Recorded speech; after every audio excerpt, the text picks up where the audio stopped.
다양하고 풍부한 자동차 정보와 지식을 유익하고 재미없게 전달해드리는 자동차 교육방송 자동차 평론가 류청입니다. 네, 안녕하세요. 자동차 칼럼니스트 이동입니다. 반갑습니다. 반갑습니다. 유익하고 재미없게 진짜 유익하고 재미없기가 참 쉽지 않은 일인데 저희가 맨날 그러잖아요. 맨날. 그 어려운 일을 계속 하고 있습니다. 자, 이제 오늘의 주제는 이렇습니다. 전동화 시대 다운사이징 엔진 도대체 어떤 가치가 있는 걸까? 이런 주제를 가지고 얘기를 하려고 하는데요. 오늘은 좀 특별하게 좀 진행이 되죠. 그렇죠. 지금 표지에 보이시는 것처럼 르노 삼성 자동차 마크와 르노 마크가 딱 있지 않습니까? 네. 그래서 이 다운사이징 엔진의 가치가 어떤 거냐에 대해서 좀 특정한 차, 또 특정한 엔진을 갖고선 예를 들어서 좀 깊게 좀 알아보는 시간을 가져보도록 하겠습니다. 우리나라에서 뭐 지금 팔리고 있는 차들도 여러 가지가 있고 아직까지는 좀 전동화가 진행이 되고 있다고는 해도 내연기관이 아직은 좀 대세를 이루고 있죠. 그런 가운데에서도 우리가 경험할 수 있는 다운사이징 엔진이 이렇게 많지는 않습니다. 국내에서 생산하는 그리고 국내에서 판매되는 국내 브랜드 제품 중에서는 뭐 다운사이징 엔진을 경험할 기회가 그렇게 많지는 않은데 특별하게 조금 주목할 만한 차를 내놓는 것이 이제 르노 삼성이라고 할 수가 있기 때문에 뭐 르노 삼성의 차를 가지고 한번 얘기를 해보도록 하겠습니다. 자, 그럼 일단 배경부터 한번 보죠. 네. 한창 좀 자동차가 전동화가 빠르게 진행이 되고 있죠. 아무래도 좀 환경 관련된 그런 이슈들이 있기 때문에 많은 분들이 전동화의 필요성이라든가 어떤 흐름 같은 거에 대해서는 이미 잘 이해를 하고 계실 거예요. 최근에 보면은 뭐 파리 기후 협약이라든가 그런 쪽에서도 네. 발표가 된 것처럼 산업화 이전 대비해서 2도씨 올라간 거 정도로 유지를 해야 된다. 그러니까 현재까지 1.5도가 올라갔고, 네. 그리고 최근에 이제 발표되는 자료들 보면 여기에서 1.5도가 더 올라가서 3도 이상이 높아지게 되면 흔히 말하는 이제 이리버시블, 네. 돌이킬 수 없는 상태로 가서 그냥 망한다는 얘기가 나오면서 훨씬 더 최근 들어서 이런 거에 대한 이슈가 올라가고 있죠. 네. 이 전반적으로 좀 지구 온난화라는 게 이제 온실가스 배출하고도 상당히 관련이 많이 있기 때문에 이 온실가스로 주로 얘기되는 게 이제 이산화탄소잖아요. 네. 이 이산화탄소를 비롯한 전반적인 탄소 중립을 이루어야지 이 지구의 온도 상승을 억제할 수 있다. 그런 얘기들이 많이 나오고 있습니다. 인류가 만들어내는 그 탄소의 양 중에서 상당 부분, 뭐 절대적으로 많다고 얘기하기는 좀 어려운 부분도 있지만 어쨌든 대충 듣기로는 한 10몇 %정도? 네, 13%, 15% 정도가 육상 운송 교통수단에서 나온다고 하는 거고. 네. 그 여하튼 간에 여러 방면에서 탄소를 줄여야 된다는 거가 핵심이 됐고, 그래서 이 탄소 중립을 2050년에서 뭐 2040년으로 가능한 한 빨리 당겨보자라는 게 목적이 된 거죠. 여러 가지 탄소를 줄이기 위한 노력들은 계속되고 있는데, 자, 그렇다면은 전동화가 진행이 된다고 해서 내연기관이 완전히 사라질 수는 없잖아요. 단시간에. 그 얘기는 저희가 이전 자교방에서도 몇 번 했었고, 그러면 내연기관에서 탄소를 줄이기 위한 노력은 어떤 것들이 필요할까? 그래서 자동차 업계들이 상당히 노력을 그동안 많이 해왔습니다. 그래서 온실가스 배출 억제라는 거를 기본 목표로 삼고, 그래서 일단 연료 자체도 뭐 황이라든가 그런 것들이 빠져 있는 것들을 쓰고, 옥탄 레이트가 좀 높은 것들을 쓰는 걸로 해서 연료도 친환경적인 거를 쓰려고 노력을 했고, 그리고 거기에는 디젤 같은 경우는 뭐 바이오 디젤을 5% 이상 섞는다거나 그런 식으로 해서 탄소 배출량을 줄이려고 노력을 했고, 그 다음에 이제 대중적으로 알려져 있는 거는 모터와 배터리가 달린 차 혹은 뭐 수소연료 전기차 같은 거를 써서 실제로 이산화탄소 배출을 차 단위에서 안 하게 되는 그런 전동화 얘기들을 또 했고요. 그리고 이제 내연기관도 고효율 엔진을 만들기 위해서 굉장히 노력을 했죠. 그렇죠. 뭐 친환경 연료 같은 경우에는 뭐 아까 말씀하셨던 바이오 연료 같은 것도 있지만은 실제로 그 탄소 배출도 적고 그런 이산화탄소를 가지고 원료를 사용하는 그런 어떤 합성 연료에 대한 개념들도 많이 나오고 있죠. 그런 부분들도 있고 전동화는 뭐 이렇게 잘 알려져 있다시피 뭐 마일드 하이브리드, 뭐 마이크로 하이브리드도 있고요. 플러그인 하이브리드, 풀 하이브리드, 그리고 뭐 순수 전기차, 수소 전기차 이렇게 아주 다양한 기술들이 만들어지고 있습니다. 고효율 엔진 같은 경우에도 전체적으로 좀 그 연료 소비량을 줄이고 그 연료가 타면서 나오는 탄소를 줄이기 위한 그런 다양한 기술들이 엔진 기술에 접목이 되고 있는 그런 상황이고요. 그래서 그런 노력들 중에 하나로 나온 게 대표적인 거가 다운사이즈인 그렇습니다. 거죠. 그러니까 자연흡기 대배기량 엔진을 다기통 대배기량 엔진을 그러니까 기통수를 줄이고 배기량을 줄이는 대신에 과급을 하는 형식으로 해서 비슷한 정도의 출력을 내는. 그러니까 출력은 비슷한데 배기량이 줄어들었으니까 같은 출력 대비해서 연료 소모량이 줄어들고 연료 소모량이 줄어든다는 거는 역시 마찬가지로 이산화탄소 배출량이 줄어든다는 거니까. 그렇습니다. 그런 식으로 온실가스 배출을 억제하는 노력들을 해온 거죠. 근데 이 다운사이징이라는 개념이 사실 1990년대 후반부터 등장을 했다라고 아시는 분들 많이 계신데 실제로는 그보다 더 전에도 이미 한번 다운사이징이 굉장히 오래됐죠, 적이 사실은. 있습니다. 이미 1970년대가 사실 다운사이징이 처음 시작됐다라고 얘기를 할 수가 있을 것 같은데요. 1970년대에는 이 석유파동이라는 아주 어떻게 보면 좀 정치적인 게 엮여 있는 그런 배경이 되는 그런 사건이 원인이 돼서 다운사이징이 거의 강제적으로 이루어진 그런 시기가 있었습니다. 연비 규제 그때 처음으로 연비 규제 생기고 배출가스 규제 같은 거 나오기 시작하고 막 그랬었죠. 근데 그때만 해도 사실은 이 기술들, 뭐 연료 소비를 줄인다던가 뭐 그런 기술들이 어느 정도 들어가긴 했지만은 아무래도 한계가 있었죠. 그러니까 기존의 엔진 설계에서 크게 벗어나지 않는 범위 안에서의 어떤 효율을 높이는 그런 기술들이 많이 쓰이는 바람에 실질적으로 그냥 출력이라든가 그런 부분들에서는 큰 변화 없이 그냥 엔진만 작은 거를 올리고 엔진이 작은 게 들어가니까 힘은 뭐 별로 없어서 전체적으로 차 크기를 줄여버리는 그런 식의 억지스러운 다운사이징이 이루어졌던 시기가 70년대였습니다. 그러니까 이게 미국 차들을 갖고서 얘기를 하자면 60년대, 50년대 그러니까 2차 세계대전이 끝나고 미국이 경제 부흥기가 확 오면서 50년대, 60년대에 정말 화려한 차들 많았었거든요. 그렇죠. 근데 그 차들이 이제 오일 쇼크가 오면서 작살이 나면서 다들 사라지고 나니까 그 시점대에서 70년대 초반, 60년대 후반부터 70년대 초반에 나왔던 미국산 소형차들을 보면 진짜 못생겼어요. 그렇습니다. 그러니까 기본적인 플랫폼은 큰 차의 플랫폼을 거의 그대로 쓰면서 그냥 크기만 줄여버리니까 원래 미국 차들 한참 전성기 말씀하셨던 뭐 60년대, 70년대 그때 차들은 그냥 뭐 속된 말로 쭉쭉 빵빵했잖아요. 머슬카도 사실 그때 등장을 했었던 거고. 근데 그런 차들을 만들었던 뼈대를 가지고 줄여버리니까 이상한 차들이 나올 수밖에 없는 거죠. 그래서 못생긴 차의 대명사라고 하는 레몬카라고 하는 것도 사실은 그 시점에 얘기가 나왔었고 그 뭐예요? 그 애니메이션 카의 카3인가? 가 아마 그런 얘기일 거예요. 그때 그 친환경 연료를 쓰는 그거 아마 레인지로버 구형을 이 악당으로 나오는 그리고 그 밑에 돌아다니는 그 악당의 그 빌런의 수하로 쓰이는 애들이 다 그때 만들어진 그 못생긴 미국 차들이죠. 그런 시기가 있었습니다. 근데 그 이후로 석유파동의 그 문제들이 조금씩 사라지고 다시 기름값 떨어지고 그러면서 조금씩 더 큰 차들이 나오기 시작을 했는데 그러던 와중에 1990년대 들어서 이슈가 됐던 것들이 이제 환경 규제. 그러니까 그때부터 이미 지구 온난화에 대한 얘기들이 나오기 시작을 하면서 조금 더 친환경적인 차를 타야 된다.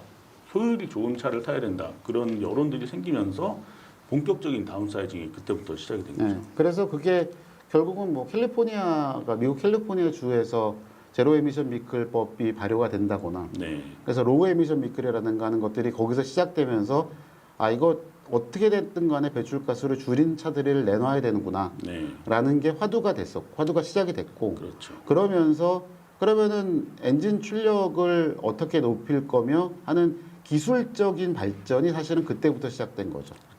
한편으로는 1990년대 중반에 이제 토요타가 프리우스라는 하이브리드 모델을 97년에 내놓으면서 그러니까 좀 친환경적인 기술을 썼다. 효율을 높이기 위한 첨단 기술을 그 내연기관에 반영을 했다 그런 걸로 내세워서 상당히 큰 이슈가 되고 노후대하에 어떻게 보면은 좀 핵심 기술처럼 자리를 잡았는데 이제 유럽 쪽에서는 좀 다른 방향으로 흘러갔던 것들이 내연기관을 가지고도 효율을 높이는 기술을 접목을 시키면은 충분히 그 환경 규제라든가 그런 분들을 충족을 시킬 수 있다.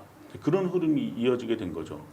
그래서 다운사이징이라는 엔진 얘기가 나왔었는데 그거를 사실상 자동차 회사들 입장에서는 라이트 사이징이라고 얘기를 해요. 네, 그렇습니다. 그러니까 무조건 그러니까 이게 앞에서 얘기한 것처럼 70년대에 무조건 사이즈를 줄였던 그 의미가 아니라 네. 출력이라든가 환경 규제를 충족을 하면서 충분한 성능까지를 같이 갖고 있어서 이거는 라이트 사이징으로 내려온 거다. 네. 맞춘 거다라는 개념으로 정리가 좀 바뀌었죠. 네.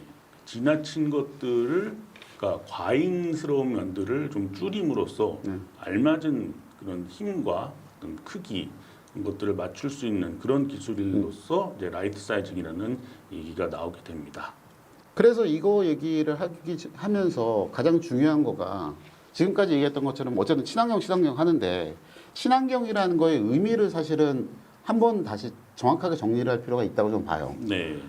우리가 친환경이라고 생각하면 이걸 생각을 많이 하죠. 네. 네, 제로 무배출. 에미션, 네, 무배출. CO2를 아예 내보이지 않는 제로 에미션 비클들을 친환경차다라고 생각을 하는데 실제로는 그러니까 저배출, 로우 에미션 같은 경우도 친환경차에 속합니다. 그렇죠. 이게 왜 그러냐면 앞에서 저희 시작할 때 처음에 얘기했던 것처럼 전기차 좋죠. 근데 전기차가 좋긴 하지만 전기차가 지금 내연기관차하고 같은 가격대로 팔릴 수 있는 것도 아니고 네. 또 같은 성능을 낼 수 있는 것도 아니고 그렇습니다. 뭐 그게 뭐 현실적으로 충전이 됐건 뭐 배터리의 가격이 됐건 모터의 가격이 됐건 복합적인 이유가 됐든 어쨌든 결론적으로 보면 소비자 입장에서는 선택할 수 있는 폭이 없는 게 사실이거든요. 다른 한편으로 생각을 해보면은 뭔가를 얻기 위해, 그러니까 저공해 친환경이라는 걸 얻기 위해서는 뭔가를 희생을 하지 않으면 안 되는 그런 선택이 되는 거죠. 예. 그래서 그런 것들을 벗어나면서 현실적인 친환경이라고 생각을 해보는 거가 그거는 내가 지금 어떤 차를 고르는 입장에서 진짜로 그래도 그나마 덜 환경에 영향을 미치는 저배출 차를 선택할 수 있는 소비자가 선택할 수 있는 현실적인 친환경차가 뭐냐라는 거를 고민을 할 수밖에 없는 거가 되는 거죠. 그렇습니다. 당장 저만 해도 전기차를 사고 싶어도 좀 가격 면에서 좀 부담스러운 그러면서도 뭔가 실용성에서는 희생을 하고 싶지가 않거든요. 그래서 선뜻 물론 돈이 없어서 그런 것도 있긴 하지만 선뜻 전기차를 좀 고르기가 좀 어려운 그런 측면이 있습니다. 그래서 이게 어쨌든 전동화가 대세고 추세라는 거는 맞더라도 네. 그 자동차 회사들이 신차를 내놓으면서 전동화 모델들을 완전 전동화 모델로 판매를 하겠다고 전환한다는 시기가 대부분 2025년, 네. 뭐 2030년 그렇거든요. 그렇습니다. 그럼 무슨 얘기냐? 2021년에 올해서부터 뭐 25년이라고 하더라도 앞으로 4년 동안 나올 새 차는 다 내연기관 차란 얘기예요. 네. 기본은 내연기관 차란 얘기거든요. 그러면 그 내연기관 차들을 그동안에 만들었던 것처럼 똑같이 만들 수 없으니까 그 차들은 당연히 로우 에미션 비클로 나올 수밖에 없는 거고. 그렇습니다. 그러면 친환경 한다면서 왜 내연기관차 내놓느냐라고 비난할 일이 아니라 그 차들을 사는 게 현실적인 거라는 거죠. 네. 그래서 그렇게 좀 현실적인 차원에서 접근을 해봤을 때 가급적이면은 뭐 무배출까지는 아니더라도 저배출 특성을 가진 그런 내연기관을 가진 차들을 골라야 할 텐데 그런 측면에서 우리가 주목할 만한 그런 엔진이 르노가 보유한 TC 엔진이라고 얘기를 할 수가 있을 것 같네요. 그렇죠. 지금 얘기한 것처럼 소비자 입장에서는 현실적인 선택이 되는 거고 자동차 회사 입장에서는 물건을 만들어서 판매해야 되는 입장에서도 어쨌든 내연기관 기술도 발전을 시킬 수밖에 없어요. 네.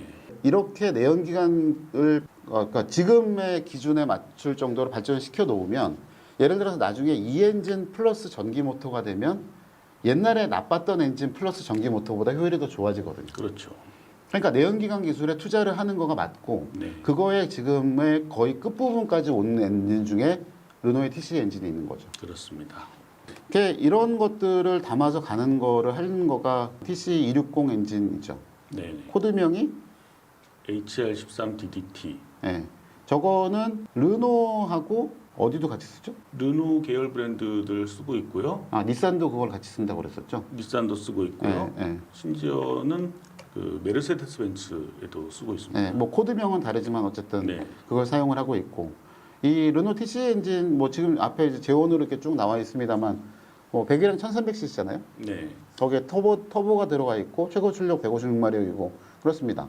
여기 나와 있는 숫자가 2022년 르노 삼성 SM6에 올라가 있는 숫자인데 네. 그러면 SM6라고 하는 차 그 중형차를 기준으로만 얘기를 해보더라도 네. 사실은 중형차라고 하면은 그냥 우리 머릿속에 생각하는 거는 2000cc 4기통 엔진이고 네. 거기에 뭐 5단, 6단 자동 변속기를 얹어서 타고 네. 있는 거고 그 차들 출력이 저거예요. 비슷해요. 그렇습니다. 근데 심지어 그것도 지금도 좋아진 게 저 정도라는 거고 네. 엔진의 숫자가 요 숫자만 보면은 사실은 되게 그렇게 크거나 뭐 요란하거나 화려해 보이진 않는데 네. 다른 엔진들이나 그 흘러온 과정을 보면 사실은 아 이거 충분한 엔진이구나라는 생각이 들기는 하죠. 그렇습니다. 사실 여기서 이제 배기량 부분만 딱 잘라놓고 배기량 부분만 지우고 본다 그러면은 사실 일반적인 중형 세단에서 쓰기에는 뭐 이렇게 부족하지 않은 그런 수치들이기도 합니다. 굉장히 일상적인 수준이에요. 네, 그렇습니다. 일반적인 수준인 거죠. 예. 그러면서도 뭐 복합연비도 네. 뭐 준수한 수준이고요. 네. 이산화탄소 배출량이 좀 적다라는 이 부분은 좀 눈여겨 볼 만한 부분이기도 그렇죠. 합니다. 같은 그게 결국은 아까 계속 나왔던 라이트 사이징, 다운 사이징, 라이트 사이징이 가장 큰 장점이죠. 네, 네. 그러니까 어쨌든 출력이 같다고 하더라도 배기량 자체가 작으니까 예. 그 안에서 태우는 연료도 적고 그러면 당연히 이산화탄소 배출량이 적어도 제가 기억하기로는 2000cc 자연흡기 엔진이 150g 이상으로 알고 있는데 그거보다도 한 2-30g 정도는 줄인 상태가 되는 거죠. 그렇습니다. 그리고 특히나 또 고속도로 연비는 상당히 뛰어난 편이죠. 고속도로 연비 물론 뭐 요즘에 뭐 하이브리드가 좀 많이 나와서 네. 가솔린 하이브리드 나와서 걔네들 고속도로 가보면 뭐 18km, 19km 나온다 뭐 그런 얘기들 하는데 네. 이미 공인 연비로 고속도로 연비가 16km가 나오는 차들이 있고 그게 또 내연기관만으로도 이렇게 된다는 것도 사실은 굉장히 의미가 있는 거죠. 그래서 이 엔진이 물론 여기는 SM6 기준입니다만 어느 차에 올라가느냐 보면 이렇게 세 개 차종에 올라가고 있죠. 네. 물론 이제 그 이 엔진이 뒤에서 설명을 드리겠으면 뭐 다임러랑 합작에 의해서 만들어진 거긴 한데 아직까지 이 엔진은 그 국내 수입되는 벤츠의 차종에는 올라가고 있지는 않잖아요. 네, 그렇습니다. 근데 그 유럽 쪽에서 판매되고 있는 뭐 A 클래스, B 클래스 뭐 그런 쪽에는 올라오고 있고요. 계속 쓰이고 있죠. 그래서 이게 보면 어쨌든 지금 이게 르노 삼성에서 판매하고 있는 요 차 세 차종의 그 주력 엔진이라고 사실은 봐도 저는 크게 무리가 없다고 봐요. 네, 그렇습니다. 그리고 뭐 르노 삼성 차들뿐만 아니라 뭐 르노 계열 다른 브랜드 차들에도 많이 들어가고 있고요. 심지어 닛산 차에도 쓰이고 있는 걸로 그렇죠. 그렇게 알고 있습니다. 자, 그래서 엔진 얘기만 하면 지루하니까 그래서 타봤습니다. 실차를 타본 거에 대한 얘기들을 말씀드리는 건 처음인 것 같기는 한데 네, 저희도 굉장히 신선하긴 합니다. 네, 네. 그래서 SM6를 실제로 요 엔진을 TC 260 엔진을 얹은 차를 저희가 타봤어요. 그래서 타봐서 시내 주행도 해보고 그다음에 멀리 장거리도 한번 갔다 왔거든요. 네. 그거 영상 한번 보시죠. 가다서기를 반복하는 구간이 조금 이어질 것 같은데 일반적으로 차를 쓰다 보면은 아무래도 출퇴근이라든가 그런 경우에 이런 구간을 경험을 많이 하게 되죠. 이런 부분에서는 뭐 연비는 당연히 뭐 나쁠 수밖에 없지만 아무래도 주행 감성이 차의 좋고 나쁨을 평가하는 데 좀 영향을 끼칠 것 같은데 그런 부분들을 좀 살펴봐야 될 것 같습니다. 지금 계속 이제 오토 스탑 기능이 계속 작동을 하면서 시동이 꺼졌다 켜졌다를 반복을 하고 있거든요. 이런 것도 어떤 면에서 보면은 이게 마이크로 하이브리드 개념이잖아요. 그렇습니다. 스톱 스타트 기능이 정지하고 있을 때 공회전을 줄여서 연료 소비를 줄이고 이제 배출가스를 줄이는 그런 역할을 하게 되죠. 예전에 연구 결과로는 뭐 7% 정도? 네, 그러니까 디젤 엔진 기준으로 해서는 7% 정도의 절감 효과가 있다고 하니까 그것도 도움이 되긴 하죠. 자, 그래서 지금 밀리는 도심 구간을 계속 꾸역꾸역 가고 있고요. 지금 저희가 운전하는 거는 뭔가 어떤 다른 특별한 기술을 사용하는 게 아니라 그냥 교통 흐름 따라서 앞차 가면 가고 멈출 때 멈추고 끼어들 때 끼어들고 밟을 때 밟고 있는 그런 일상적인 운전을 하고 있습니다. 얘가 공인연비가 어떻게 돼요? 공인연비는 지금 타고 있는 차가 TC260의 RE 등급입니다. 최상위 등급은 아니지만 약간 상위 등급에 해당되는 트림이고요.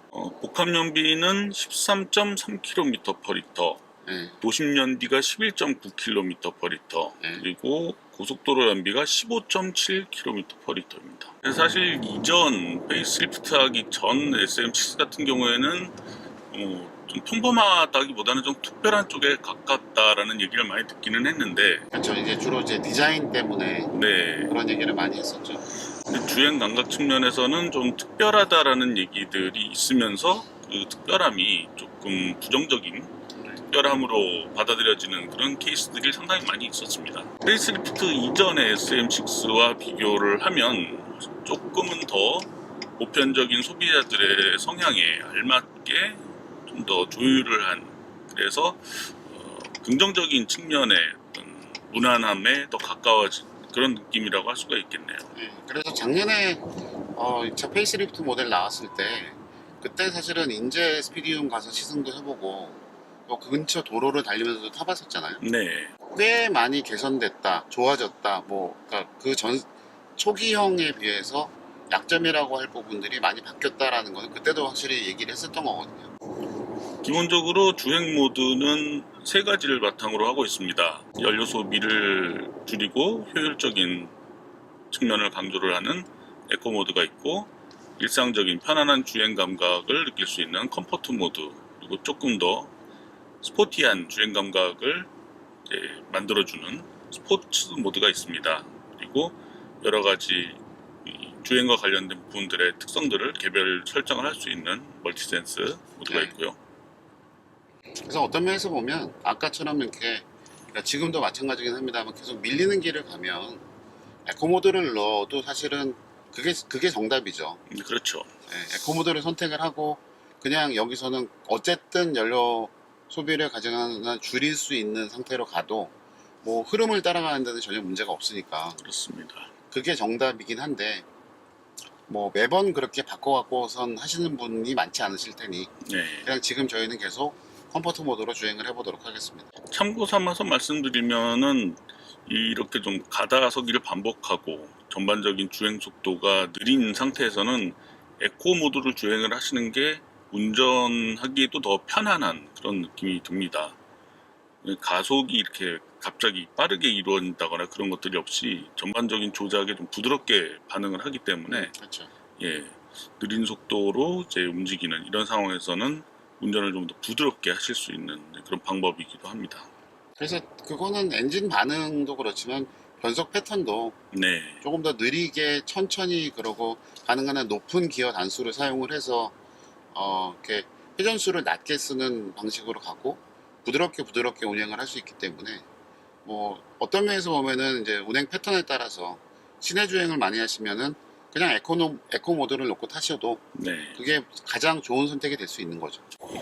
듀얼 클러치 변속기에 대해서는 뭐 이미 좀 많이 알고 계신 분들도 계시지만은 기본적인 구조 자체는 이제 수동 변속기와 거의 비슷하잖아요. 그리고 클러치를 어떻게 작동을 시키느냐 그런 부분들이 좀 차이가 있는 건데, 그런 부분에서는 어떤 수동 변속기의 효율성 그리고 자동 변속기의 편리함을 결합한 그런 기술이 듀얼 클러치라고 할 수가 있습니다. 그래서 효율적인 측면에서는 어떤 수동 변속기의 특성들이 나타나기도 하고, 변속의 충격이 적다든가 변속할 때 이제 클러치 조작을 따로 하지 않아도 되는 그런 측면에 있어서는 운전의 편리함을 더하는 그런 기술이기도 하고요. 근데 그런 거도 있는 거죠. 이제 중형 세단에서 완전한 무난함을 추구를 하면, 완전히 무난한 거를 추구를 하면 그냥 2000cc 정도의 자연흡기 엔진에 6단 정도의 자동 변속기를, 그러니까 유체식 자동 변속기를 얹으면 우리가 그동안에 익숙하게 탔던 그런 무난한, 정말 이렇게 무난한 세단의 느낌대로 그냥 탈 수가 있는 거죠. 그렇죠. 근데 이제 그런 식의 구성이 된다고 하면은 어쨌든 너무 전통적인 구성, 적당히 큰 크기의 배기량 가진 엔진을 얹어야 되고 덩치도 있고 무겁기도 한 자동 변속기를 올려야 되고 그런 식으로 구성을 해야 일반적으로 운전자들이 운전을 했을 때 이 정도의 주행 특성, 주행 감성 그런 것들을 경험할 수 있는 그런 구성이 나온다는 그런 부분들을 고려를 하면은 역으로 다운사이징 엔진을 얹었을 때에는 그런 효율이라든가 성능이라든가 그런 것들을 좀 더 확실하게 구현을 할 수 있는 그런 방법으로서 듀얼 클러치 변속기를 활용을 하는 것도 상당히 합리적인 선택이라고 얘기할 수가 있는 거죠. 그러니까 어쨌든 네 바퀴가 달리고 굴러가는 자동차인데 그 안에 들어가는 구성을 어떤 것들을 조합을 할 거냐는 결국은 이제 이 차의 목적이 뭐냐라는 거가 분명하게 세워져야 되는 거고 네. 그 목적에 맞춰서 조합품들을 그러니까 부품들을 어떻게 조합을 했느냐가 네. 사실은 핵심이 되는 내용이라 네. 그런 면에서 보면은 지금 이 차가 1300cc 터보 엔진에 7단 듀얼 클러치를 얹고 이만한 사이즈의 중형 세단을 이 정도로 움직이고 있다는 거는 사실은 그냥 라이트 사이징에 가까운 거라고 저는 봐요. 그러니까 다운사이징이라는 개념이 대배기량 엔진에 그냥 단순하게 배기량만 줄이는 그런 개념이라기보다는 배기량을 줄임으로써 얻을 수 있는 여러 가지 혜택들, 비교적 비슷한 성능을 유지를 하면서 얻는 거를 얘기를 하는 거거든요. 그러니까 중형차에 뭐 1300cc 물론 터보를 붙이긴 했지만은 1300cc 엔진을 얹은 소형차와 같은 수준의 어떤 경제성을 생각을 하는 거는 좀 맞지 않는다라는 그런 얘기를 할 수가 있을 것 같습니다. 그러니까 결국은 2차급에서 일반적이라고 하는 2000cc 4기통 엔진에 제네키 엔진에 6단 자동 변속기를 얹은 그런 평범한 차들하고 비교해 봤을 때 연비가 이쪽이 더 낮고 네. 그리고 지금 말씀드렸던 것처럼 9km 가까이 그렇게 밀리는 구간만 왔음에도 불구하고 9km 정도의 연비를 보여준다는 거는 그게 사실은 이렇게 다운사이징을 하는 거에 장점이 딱 보이는 부분이기도 하죠. 네. 그러니까 어떤 차에 올라갔느냐에 따라서 이제 성격이 좀 다르게 해석을 할 수가 있게 되는 거죠. 그렇죠. 그러니까 뭐 르노 삼성 안에서 이 엔진을 쓰고 있는 차들이 몇 대가 있는데 네. 어떻게 보면 그 중에서 얘가 제일 크잖아요. 그렇습니다. 크고 무거운데 그 크고 무거운 SM6에 올라와 있는 상황에서도 이 정도 성능을 보여준다는 거가 네. 어떤 면에서 보면 이제 다른 차에 올라갔을 때는 이거보다 당연히 좋은 성능을 낼 거다. 네. 이런 게 이제 보장이 되는 거죠. 자, 그래서 저희는 목적지로 삼았던 양평 하나리조트의 주차장으로 이제 들어가고 있고요. 지금까지의 누적 주행 거리는 지금 59.9km, 60km가 딱 됐습니다. 그러니까 이제 주행했던 내용들을 쭉 보면 이제 초반 10km는 한남동 그쪽과 시내 구간을 빠져나오느라고 올림픽대로 정체 구간 등등해서 한 평균 속도 15km 정도가 되는 굉장히 많이 밀리는 길을 10km 정도를 달렸고 그 다음에 나머지 한 50km 정도는 국도를 달렸으니까 뭐 한 60에서 80km 정도로 왔다 갔다 하면서 그러면서 정속 주행에 가까운 지구로 왔다 갔다 했고요. 그런 상태에서 지금 누적 주행 연비는 16.5km/L가 나왔습니다. 그래서 시내 주행 구간에서 6km 정도가 찍혔던 거하고 9km 정도가 찍혔던 거에 서 비교해 보면 굉장히 많이 올라갔죠. 그래서 요거를 평균적이라고 생각을 해보면 일반적인 시내 주행 상황, 아까 말씀드린 것처럼 그렇게 완전히 밀려서 오는 상황이 아니라고 하면 대충 한 12에서 13km 정도? 그러니까 공인 연비로 얘기했었던 13km대는 아주 무난하게 나올 거라고 생각을 하고요. 또 이제 주행 환경에 따라서 그거보다도 더 높게 나올 가능성도 사실은 있다는 느낌이 드네요.